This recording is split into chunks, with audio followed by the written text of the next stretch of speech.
Buenos días hermanos, ¿cómo están? Dios les bendiga.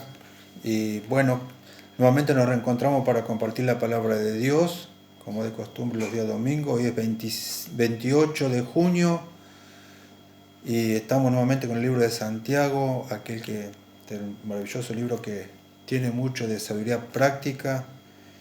Dice así la palabra de Dios en Santiago 1, 21 al 25, y el tema de hoy es: con el oír no es suficiente.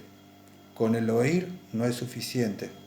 Dice así: por lo cual, desechando toda inmundicia y abundancia de malicia, recibid con mansedumbre la palabra implantada, la cual puede salvar vuestras almas. Pero sea hacedores de la palabra, y no tan solamente oidores, engañándoos a vosotros mismos. Porque si alguno es oidor de la palabra, pero no hacedor de ella, este es semejante al hombre que considera en un espejo su rostro natural. Porque él se considera a sí mismo y se va y luego olvida cómo era. Mas el que mira atentamente en la perfecta ley de la libertad y persevera en ella, no siendo oidor olvidadizo, sino hacedor de la obra, éste será bienaventurado en lo que hace. Hasta ahí la palabra del Señor. Bueno, acá vemos claramente que Santiago trata de desafiarnos.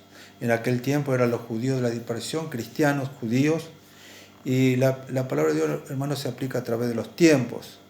Así que el oído, cabe decir, es una parte de nuestro cuerpo sumamente delicado. Su función es importante y se le puede hacer daño fácilmente. En la palabra de Dios también se le da un lugar de tremenda importancia. Y de oír, escuche bien, en medio del sufrimiento. Es clave saber oír, prestar atención a la palabra de Dios en medio del sufrimiento, la adversidad. Y quienes confían en Dios estarán dispuestos a escuchar y a ser enseñados por la palabra de Dios. Pero hay 3 pasos fundamentales para que la palabra de Dios obre en nuestro corazón. Número 1, antes de oír hay que desechar el pecado. Sí, escucho bien. No podemos recibir palabra de Dios. La palabra de Dios no se va a revelar a nosotros si no sacamos el pecado. Dice Santiago 1:21, por lo cual, desechando toda inmundicia y abundancia de malicia. Y luego dice, recibí con mansedumbre. Entonces, primero que tenemos que hacer es limpiarnos de pecado. La Nueva Versión Internacional usa el término despojar, poner al lado, poniendo aparte, una vez para siempre.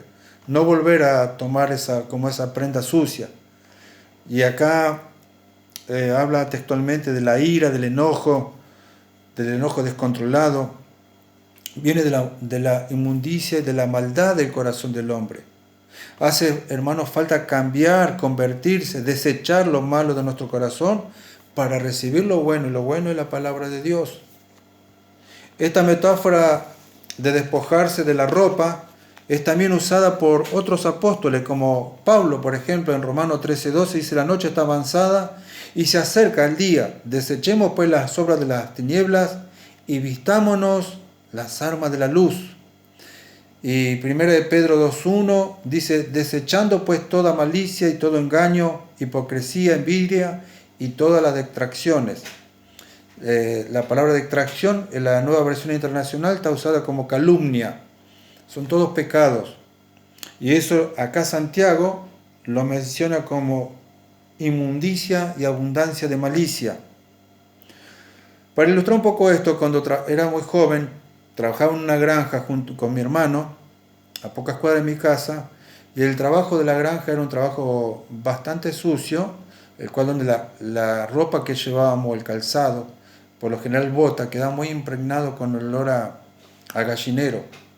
Entonces, mi mamá nos decía siempre, a la hora de comer, si van a comer acá en la mesa con nosotras, se tiene que sacar la bota, la ropa, y bueno, era una regla, y que la teníamos que dejar al fondo, cerca del horno, o cerca de las cañas, y recién, una vez lavados, con lavandina, las manos, detergente y todo lo que podía haber para sacar ese mal olor, recién nos podíamos sentar en la mesa y compartir la mesa en familia.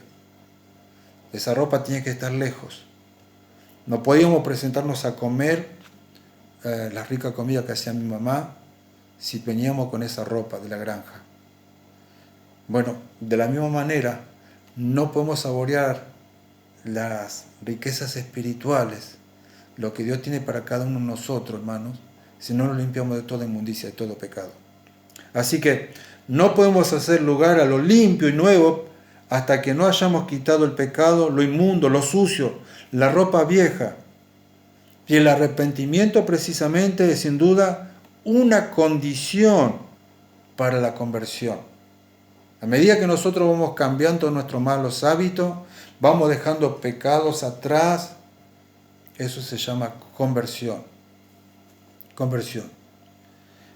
Marco 1:15 dice, diciendo, el tiempo se ha cumplido y el reino de los cielos se ha acercado, arrepentidos y creed en el Evangelio. Y Mateo 3:2, y diciendo, arrepentidos porque el reino de los cielos se ha acercado. Dice, toda inmundicia y abundancia de malicia, Santiago 1:21. No es un poco de suciedad que debemos sacar, sino toda la suciedad por completo. Imagine que nosotros, como les decía recién, veníamos con mi hermano a sentarnos a la mesa, pero solamente nos sacábamos el gorro, o solamente las botas, y después con el jean, o con el buzo, o el pullover, nos sentábamos a comer. No iba a haber cambio, iba a haber feo olor. Iba a estar esa ropa ahí, maloliente. Entonces, por eso dice acá hay una progresión en el pensamiento, por lo cual desechando toda inmundicia y abundancia de malicia, todo que sacar, todo, no es un poco de suciedad, o lo que está muy a la vista, lo muy evidente, sino todo. Hay pecados ocultos que es necesario confesarlo a Dios. No hay que confesarlo porque la persona se dio cuenta, sino porque usted sabe, y siempre debe saber que el pecado ofende a Dios. Y Dios no puede obrar en un corazón donde hay pecado. Dice, recibí con mansedumbre la palabra. El segundo paso fundamental es recibir la palabra implantada, injertada. Santiago tal vez está refiriéndose a la palabra del sembrador. Si usted lee la palabra del sembrador en Mateo 13:1 al 9, va a darse cuenta que se compara el corazón con el suelo y a la palabra con la semilla. Y antes de plantar una semilla hay 4 pasos que se debe dar. Primero, el disco se debe pasar. Segundo, el arado. Nuevamente el disco y por último la rastra. En mi juventud me encantaba mirar cuando se trabajaban en los campos o se iba a plantar sorgo o maíz o trigo. Y este era el proceso. Si era un terreno virgen, primero venía el tractor con el disco para bajar toda la maleza. Luego el arado para dar vuelta a la tierra. Luego el disco nuevamente para romper los terrones de tierra. Y por último la rastra, una especie de rastrillo, el cual el tractor lo arrastraba, limpiaba todo y dejaba la tierra bien molida, lista para plantar. Así que si los cristianos van a recibir la palabra y obtener de ella fortaleza en las tribulaciones, deben arrancar las malas hierbas de nuestro corazón. Abundancia de malicia. El terreno del corazón debe prepararse para recibir la palabra. Si tenemos en el corazón pecado no confesado, como dije en ese momento, amargura en contra de Dios, malestar, debido a los tiempos de pruebas, ya sea en lo personal, en la familia, en la iglesia, hay que sacar todo aquello. La falta de gozo, la falta de contentamiento. Hermano, el contentamiento viene de la palabra de Dios. No esperes recibir contentamiento de este mundo de oscuridad y de este mundo de mentira. No están las condiciones dadas. Si no tenés contentamiento y no tenés gozo, volvé a la fuente de la verdad. Y es el propósito de Dios que usted y yo, como hijos de Dios, como la iglesia de Cristo, como la luz de la tierra y la sal de la tierra, tengamos gozo en tiempo de la prueba, contentamiento.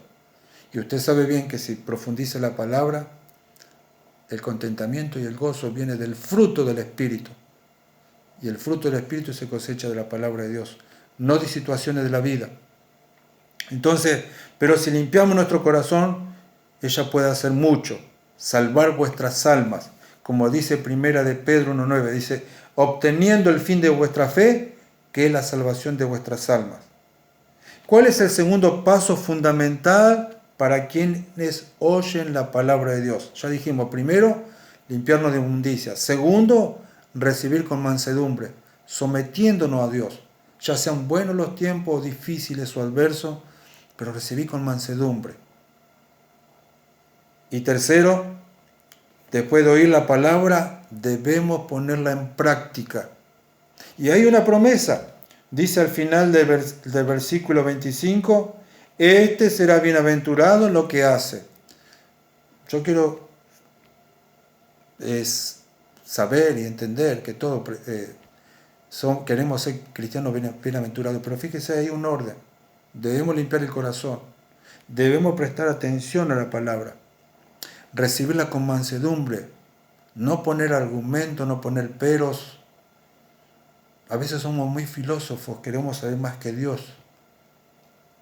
Entonces, después de oírla, ponerla en práctica, como dice el versículo 22 al 25 de Santiago, dice, pero, en el versículo 22, pero sé hacedores. Este pero es muy importante, lo cual indica un cambio. Siempre que oímos la palabra de Dios, la miramos, meditamos, la memorizamos, debe producir un cambio en nosotros. Una transformación, eso es lo que llama la Biblia conversión, en el modo de actuar.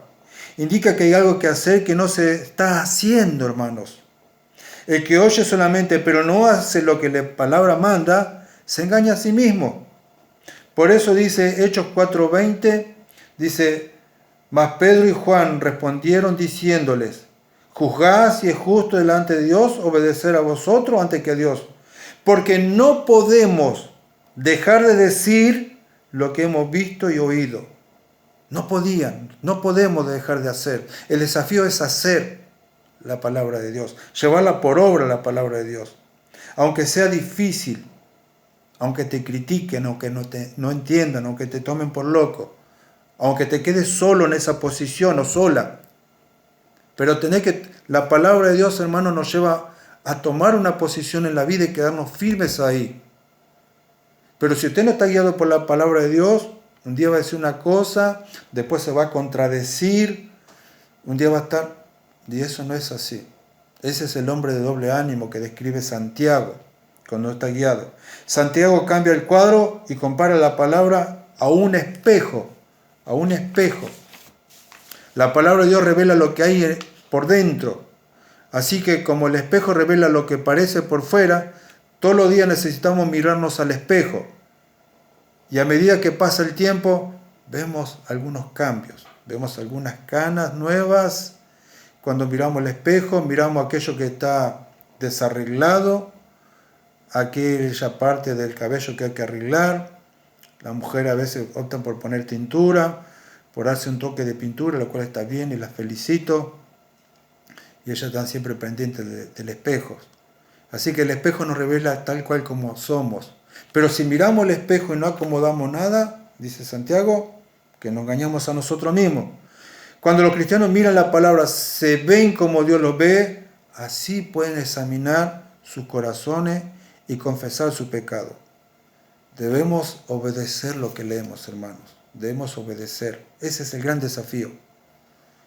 Una persona que solo oye la palabra pero no obedece es como alguien que echa un vistazo casual al espejo y que va y se olvida cómo era.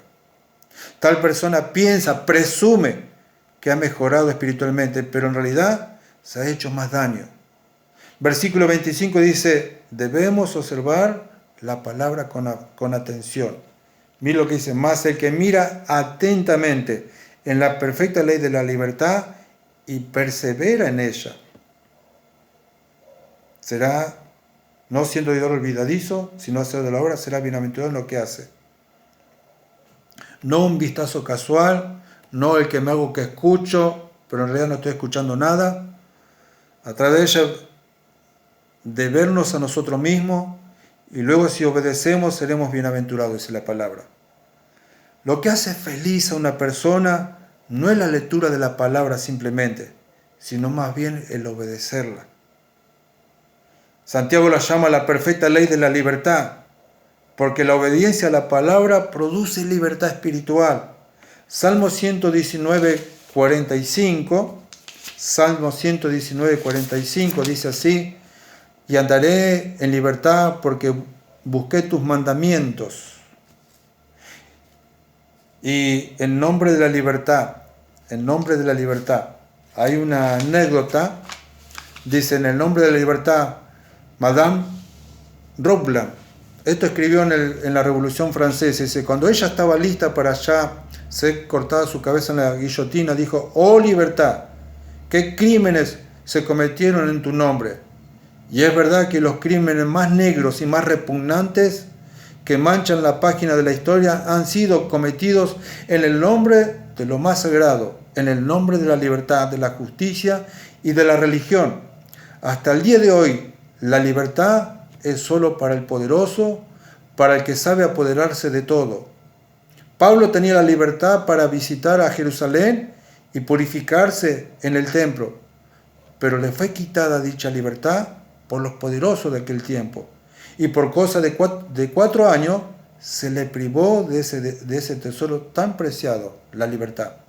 Estando 1 o 2 años en Cesarea y otros 2 en Roma.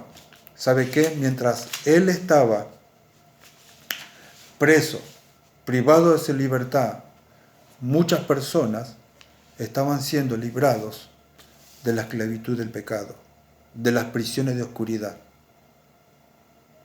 El hombre, los poderosos de este mundo, nunca van a poder esclavizar la palabra de Dios. Si sigue corriendo en nuestro corazón, si late en nuestro corazón, si la amamos, la atesoramos. Salmo 107, 17 al 19 y 20 dice: fueron afligidos los insensatos a causa del camino de su rebelión y a causa de sus maldades. Pero clamaron a Jehová en su angustia y lo libró de sus aflicciones.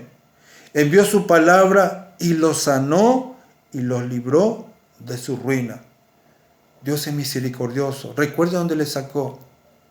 Como describe David en el Salmo 40, del lodo cenagoso, del pozo de la desesperación.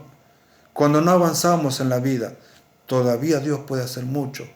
Si un alma se arrepiente, si un cristiano vuelve a la fuente de la vida, Dios provee de libertad. En San Juan 8:32 dice: conoceré la verdad y la verdad os hará libre. ¿Libre de qué? Libre del engaño, libre de la mentira, libre de las garras del enemigo. Antes éramos hijos del diablo y estábamos en esclavitud y él hacía lo que quería con nuestra vida. Pero ahora que nos entregamos a Cristo, que Dios nos libertó de las cadenas de opresión, de la oscuridad, de la muerte segura. Mire cuántas cosas maravillosas hizo Dios por medio de su palabra. Dice: conoceréis la verdad y la verdad os hará libre. Y Romanos 8, 1 y 2 dice: y ahora pues ninguna condenación hay para los que están en Cristo Jesús, los que no andan conforme a la carne, sino conforme al Espíritu, porque la ley del Espíritu da vida en Cristo Jesús, me ha librado de la ley del pecado y de la muerte. Gloria a Dios, porque Él nos da una libertad segura, no una libertad por tiempo, sino una libertad que nos hace disfrutar de continuo. Gocémonos en la palabra de Dios, en las bondades y en las misericordias de Dios. Así que, hermanos, debemos obedecer la llama a la perfecta ley de la libertad, y ya le di los motivos. Los salmos describen la libertad, Juan, los evangelios, Pablo. Entonces, la perfecta ley de la libertad, Santiago la llama así, porque Jesucristo nos hizo libres una vez para siempre. Ahora sí, eso no significa que algún pecado no se puede enseñorear nuevamente de su vida. Está asegurado por su propia vida y obra. Cristo nos libró del pecado. Parece paradójico que una ley pueda darnos libertad, pero la ley de Dios destaca nuestro pecado y nos da la oportunidad de pedir perdón y cambiar, como dice Romanos 7, 7 y 8. La salvación, hermano, incluye libertad del dominio del pecado. Los creyentes somos libres para vivir como Dios se propuso al crearnos. Dios tiene un plan maravilloso para cada uno de nosotros, para usted y para mí. Desde luego, eso no significa que seamos libres para hacer lo que nos plazca. Ahora somos libres para obedecer a Dios. Así que no es suficiente con no ir nada más. Hay unos prerequisitos. Limpiarnos de toda malicia y abundancia de malicia. Segundo, recibir con mansedumbre. No argumentar, no poner excusa al Señor. No decir hoy lo hago y no lo hago. Y tercero, llevar por obra la palabra de Dios. Ese es el gran desafío.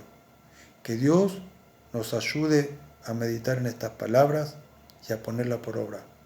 Y así podremos cumplir, como dice el versículo 25. Mas el que mira atentamente en la perfecta ley de la libertad, aquel que está considerando, aquel que está mirando, aquel que no se olvida. Dice, no siendo oidor olvidadizo, sino hacedor de la obra, este será bienaventurado en lo que hace.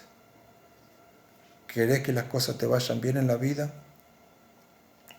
En tu matrimonio, en la relación con tus padres si sos joven, en la relación con tus hijos y principalmente tener la aprobación de Dios. Lleva por obra la palabra de Dios. Medita en la palabra de Dios. Limpia tu corazón. Haz los arreglos que tengas que hacer. Dios te bendiga en este precioso día y te dé luz y entendimiento y nos ayude a vivir como Dios quiere. Precioso domingo para todos los hermanos. Lo amamos en Cristo, queridos hermanos, y hasta pronto. Bendiciones.